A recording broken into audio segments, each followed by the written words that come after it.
سلام. شاید تو در کانال من اولین باشی و ما شناس نیستیم.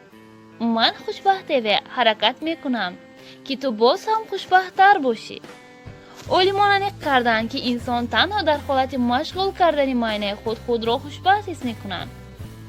از همین سبب در کانال من تو تنها آن ویدیوها را دیده میتوانی که با معنیت و با حیاتت فایده ور باشد. ولی حاضر تو همگی 2 دقیقه وقتت را جدا کن و با این 7 فکت فایده ور شناس شو. و من بیخد خرسند میشدم اگر فکرهایت را در کامنت گذارید. فکر تو بیحد مهم است و ما خوشبختانه به هر یک کامنت شما جواب می نویسیم. یکم، شمها را در یخدان نگاه دارید. اکنون در فصل زمستان هنگام نبودن قوه برق ما زود شمع را استفاده میکنیم. اگر شمها را در یخدان نگاه داریم و 2 برابر دیرتر تمام می شود.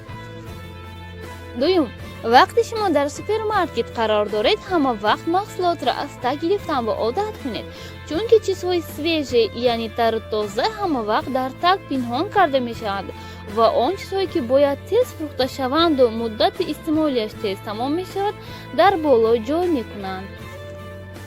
سیوم، بخت با بانان. شاید شما ندانید ولی بانان را میوه خرسندی نیز مینامند. همگی 1 دانه بانان کیفیت انسان را تا 6 ساعت بلند برداشته میتواند.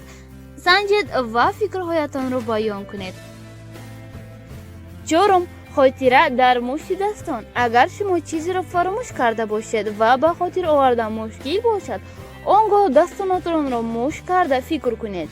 در این حالت همان چیز زود به یادتان می آید. این را از 100 میلیون ها زیاد آدمان سنجیدند. 5. برای خوبتر کار کردن معنی سرتان حرکت کنید. با دست چپ نوشتن را آموزید. در این حال خاطرتان 1 چند مرتبه مستحکم تر می شود. 6. با آن شخصی که درباره خطاهای خود آشکارا نقل میکند نسبت به دیگر شخصی که حرکت میکند کمبودی و خطاهایش را پنهان کند زیادتر باور میکند.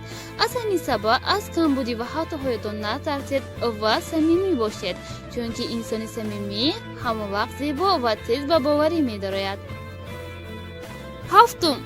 برای به باوری کسی در آمدن کفایت است او را در دوام 20 سکند آغوش گیرد، البته فقط از آیون عائله خود را. این سلسله سحرناک می باشد. مثلا وقتی بین شما و همسرتان نافهمی ها پیدا شود، اول او را به آغوش گیرید و بعدا فهمانید. این یک از کلید بخت می باشد که از طرف علومان در تجربه های دور و دراز اثبات کرده شده است.